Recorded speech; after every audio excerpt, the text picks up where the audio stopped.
Welcome to South Shore Piano, the official podcast of the South Shore Piano School. I'm your host, Jonathan Roberts, and on this podcast, we talk with students, parents, teachers, and other leaders to find out exactly how music education and the arts are changing lives every day. My guest today is Hannah Benjamin. Hannah is 11 years old from Duxbury and has been taking piano lessons for, I believe, 6 years. Super awesome student, thoroughly immersed in our virtual universe in every way of the past 15 months, and just so excited to have her on the podcast. Thank you for being on the podcast today, Hannah. Pleasure to be here. So, Hannah, I like to start some of these episodes with a really silly question that has absolutely nothing to do with music. Are you ready? Yes. If you had to choose between invisibility or the ability to fly, which one would you pick and why?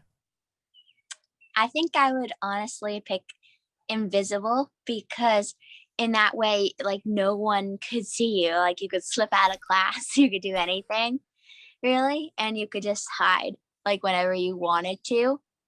And yeah, that's really why. That's cool. So the possibilities of invisibility are endless. Yes. Slightly more endless than flying. Although if you were invisible, you wouldn't be able to fly. So I suppose the possibilities technically wouldn't be endless. But cool. Thank you for playing. Now, let's talk about the music stuff. Hannah, take me back, as far as you can remember, to the beginning of your piano lesson experience. What are some of your earliest memories getting started with piano? I remember my first song like that I loved, and it was my first performance in front of people. I did the song. It was just on the Black Keys, and it was called like the Shepherds and the Little Lamb, and like I just played it like all along, and I loved this song because it would just repeat itself like over and over, and I would play it all the time. But yeah, that was probably one of my first earliest memories that I really loved. And that was, so was that the first piece you learned and the first piece that you performed in public? Yeah, I believe it was actually the second piece I learned, but it was the first piece I really did perform in public. Yes. Now, what was that like, performing your very first time in public? So you would have been 5 years, was it 5 years old at the time? Yes. Yeah. At first it was really nerve-wracking, but once I finished doing it, I really loved like doing it, and I honestly really wanted to hop back on there and do it again. Like at first it was freaking me out like before, but then after I did it, I felt like really happy, and I totally wanted to do it again. So was it just after that first one that sort of lit the fire of like, wow, this is awesome? That really lit the fire for me. Yes. Now, what's it been like, if you sort of fast forward from then to now, what's your journey been like? Has it been like a totally upward slope, or have there been little challenges along the way? Oh yeah, totally challenges. Like at first, like there's been like every once in a while I get a hard piece and it takes me like 2 weeks to master it. But I do like it because I like challenges, because I feel like there's something new that I'm learning whenever I do a challenge. I do like easy pieces too. Like my teacher, she would always say to me, like, you can always tell like when you love a song because I like nailed the song in a week. And then there's other songs where I'm like, nah, it'd take a little bit longer. But I do love a lot of songs. Yes, it's very true. That's cool. Well, if your big challenges just take 2 weeks instead of one, that's that's still a really nice place to be. What are some of your other sort of precious prized memories of this piano journey? So obviously that first performance really sticks out. Are there any other special moments along the way, sort of thresholds of accomplishment? I remember when I was actually 7, it was like my second year of doing piano. One day my teacher, she was getting some papers, so she left the room. And I just started fiddling around. It was around Christmas time. I started fiddling around with the keys. And she came back in and she's like, "What are you playing?" And I'm like, just like nothing. And I just played it again for her, and she just wrote it down. And I called it Santa's Coming because it was around Christmas. And she really liked it, and she told me I should play it in the next recital. So I did. And this time, actually, I did it. and I loved it at first. I did. I loved it very, very dearly. But then next, I practiced doing a song, and I think it was called like the Mouse Waltz, and I did a duet with my mom, which was really fun. Oh. It was special because of my first time doing a duet. I remember I was very freaked out because I was wondering if I was gonna get like all the right timing right and stuff. But once I did, I just loved it. I love doing duets, and I love making up pieces. I have quite a few actually. Actually, recently I made up a piece actually that I played in to a recital, which was very fun. Yes. What was the name of that piece? It was called The Circus. Yeah, that was like the main piece I've fiddled with and stuff, and just wrote it all down. So cool. So you wrote it down in actual like music notation? Yes, I did. I found some music, notation. I found like a special pad of paper that just had like all of like The the staff. lines of it and stuff where you put the music on. So I just started writing it all down. And Making before I knew it, I had a song. so cool. Making up tunes can be one of the most fun parts of playing an instrument. And Yeah. what's interesting, what grade are you in right now? I am in 5th grade. Or I guess you're finishing 5th grade. So Yeah. usually, a lot of times as students get older, that sort of freedom to just kind of mess around and come up with stuff, it's people are a little more like self-conscious, or they, feel like they're not allowed to. But that's not the case with you. So I would love to explore a No. little bit more of your creative process. So like if you're sitting down and you're like, I'm going to make up a tune today, what do you do? What happens in the mind of So Hannah Benjamin? first, I just kind of think for a minute, and I'll do I'll practice all of my songs, and then I'll sit there and I'm like, I really want to play, but I play these songs so many times, so I just want to try something different, and then I'll just start like playing around with the keys, and my mom's like, "What are you playing?" And I'm like, just like some little notes, and then I'll just start, and then later that night I'll just start writing it down. One of my most favorite pieces, it's not totally finished yet, but when what I like actually last year I did, when I sung in like a school play. It was around Christmas time. I sung a song, and then came back and I looked up like the lyrics. It was by oh, I forget who it was by, but it was just it was very fun, and I loved it because it was just like it would just be like Christmas, Christmas, coming this way, and it would just be like that. And then I just started like fiddling around with my own notes, which was like at my own level, and then I just wrote it all down. And still, my grandfather loved that song, so I actually named it after my grandfather. But it's still on the runway, but it's like halfway finished, I would say, by now. So yeah, I love doing songs. That's Definitely. cool. And I also love that expression you use. Did you say it's still on the runway? Yeah, it really is. Did you make up that expression? I did. Yeah, it's That's still on the awesome. runway. I am going to use that. I never would have thought that. Okay, I'm going to make a point to use that this week. Very cool. Still on the runway. That could be the name of a tune as well. It's still, yeah. On the runway. I think about it. I might actually have a good song for that. Actually, now you got my brain thinking. Yeah, totally. So you mentioned about challenges, where when you have a challenge, it might take 2 weeks instead of 1 week or whatever. It's true. Yeah. Which, I mean, a lot of us, when we have challenges, it's more like a couple months. So I am laughing when you say 2 weeks.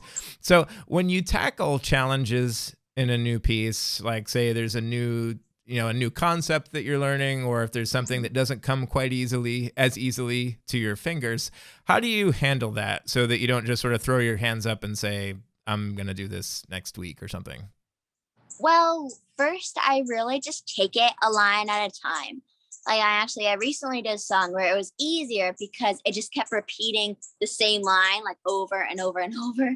But it was really fun because I just had literally learned one line and just keep doing it. But what I really like about challenges is that, so I first just take it. It really depends on like how long the song is. Like if it's like 4 pages long, I'll just take it like a page at a time. Like maybe at like the beginning, we'll only have like 2 lines of music, and I'll just play that, and I'll get like the hang of it and just keep repeating and repeating and repeating. And then halfway through the week, and I will start on the second page, and I'll just keep doing it, repeating, repeating, and repeating. And I may be like halfway through the song, and I have my piano lesson, and I just say to my teacher, I think I'm like halfway done with like working this song out. And she'll just say, okay, we'll do it next week. And then I'll just repeat the same thing that I did over again. And I'll just take it slowly. And then once I like the end of the week, I'll just play the whole thing out and it'll just sound perfect. That's Perfect. how I get over a challenge. Love it. I love what you said about breaking it down and doing the pieces again and again Yeah. and again. I'd love to talk a little more about that, because what happens with a lot of people, whether it's kids or adults, it probably happens with you too, to an extent. Repeating something again and again is not usually the most fun thing in the world to do No. in the moment. But those are the things that we need to push through to get better. That's really the fastest way to learn a piece of music, the way you're describing, taking it in bits. And if you really commit to that process and do like 4 measures a day, you can get a lot of music learned, because as you know, it builds up over time. If you do, if you do 4 measures a day in a week, you have 28 measures of music, and that could be like half of a piece or whatever. How do you feel like you've pushed through the sort of monotony of that without getting bored, or without just the thought of it sort of turning you off to practicing? I just keep thinking, okay, you just have to get through this one session and then you'll keep moving on to something new. Like you just have to get through the song. Like if I like love the song, like it's not a problem. But if I like I'm not super crazy at it, I'll just be like, okay, you just gotta get through. Just think of another new song if you get through this one. That just like keeps me going. Oh, But that's yeah. cool. So you start your practice session sort of with the end in mind, kind of a thing. Yeah. Like, if I can just get through this Get 10 through minutes of repetition, then everything's going to be okay. And we'll get to the next level of I'll awesome. get to something new. So, Totally. I love that yeah. thought process. Thank you for sharing that. Now, we have been, hopefully with the lights at the end of the tunnel, but we've been in virtual land for about the past 15 months or so, which is hard to believe. Tell me what music has meant to you during the pandemic. So the switch over to virtual and doing lessons online and doing recitals online and the rest of the world being closed for a few months. What did music mean to you during all of that time? I remember like when I first started, like when like the giant news came on, like lockdown, lockdown, like I didn't realize like what was going on. And my mom like came home from the store and she's like, you're not gonna leave the house for like 2 weeks. And I'm like, what? And he's like, I literally come back to my house to sleep. And like I'm outside the whole day. But like, it's just I'm always out doing something. But and I'm like, I honestly couldn't imagine what my world would be like. Um, at my dog, she was kind of like our pandemic puppy, and she would just come up and like the thing that really just kept me going, I would say, was definitely music and just going outside, like in my backyard. But I love music a lot. I would just always like sing and something. I'll just hum a little tune, and like sometimes maybe like it's the end of the tunnel. Like it's coming. I also like love to make up songs like when I sing. And I was like, it's the end of the tunnel, it's coming soon. And I just keep like singing. I just sing that to like myself every day. And I just sing it to my dog. And I love it when I ever play. My dog will like literally always be like right under my piano. Like she'll be always right there. But I don't mind it because I still love music, and it's definitely hard with virtual land, but it's very fun. And I honestly like it because sometimes I feel like I can learn better on virtual, but sometimes I feel like I totally need help and I'm totally gonna freak out on the virtual. But otherwise, like it's very fun. I definitely do music, and that the pandemic has definitely not stopped me at liking it. So Yeah, very cool. Yeah, you've been a total powerhouse with this pandemic learning thing. You said sometimes the online lessons are actually a little bit better. I'm wondering if you could speak to that a little bit more. Like what is it about the online experience that sometimes you feel like can be even a little bit better than the face to I feel face? like honestly, I feel like I was like sometimes like my teacher she'll like share screen, it will just like pop up and she'll like see it and stuff. And I like it because I can honestly kind of see it more close. It sounds really weird, but I can. um, sometimes it's better because um, like I just see it more and I can like hear it. And I also feel like I can like I can more like I can like it like my lessons. I think they're definitely what I like about it is they're longer on virtual than they are in like normal in person, which I love because I love piano and I really never wanted to stop. But like I'll just like I like it because like sometimes I'll just like keep playing and stuff and like even when I like she wasn't like sometimes it's very hard because like she'll just come on like while I'm in the waiting room and I won't hear her. And like I'll just be playing something and she'll hear it. And it's just very fun because sometimes like I'll be playing something and someone's watching and I don't even know it. And I'll turn around, I'm like, oh my God. Like one time I turned around, I was like, oh my God, you're here.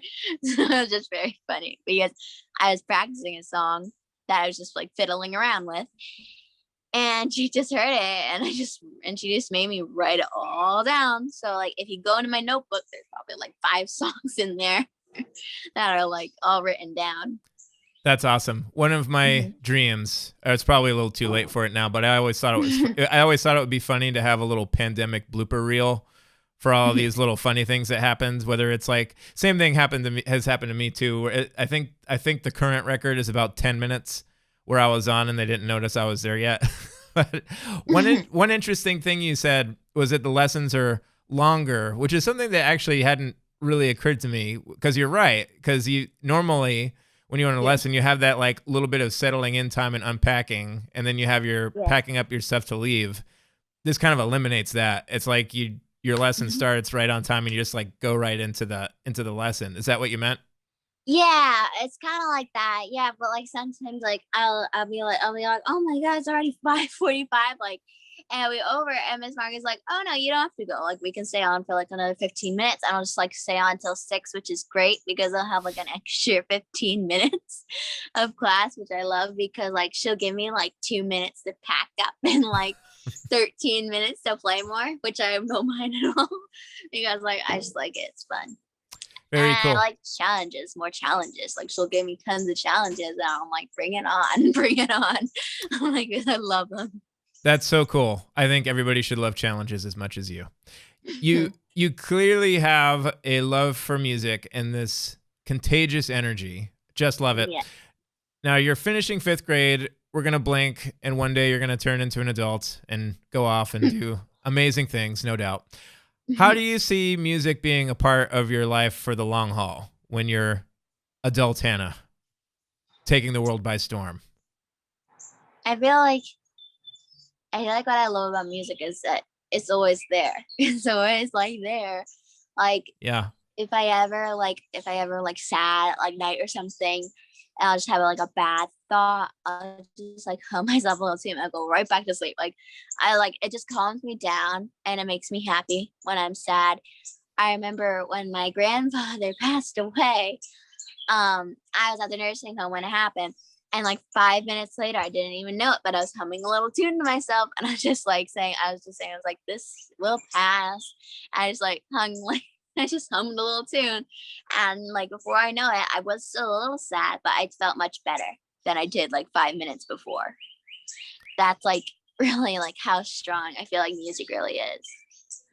Absolutely. That's a really powerful story. So you see it being your ever-present companion in good times and bad for the long term. Yeah, Very definitely. Cool. I feel like it's always going to be a big part of my life forever. I love it. Hannah, you are so full of enthusiasm and energy that I hope our listeners today can feed off of, whether they're in music or not, as they're listening to your story, your journey in music. Thank you so much for being on the podcast today. It was a pleasure to be here. I loved every moment. Awesome.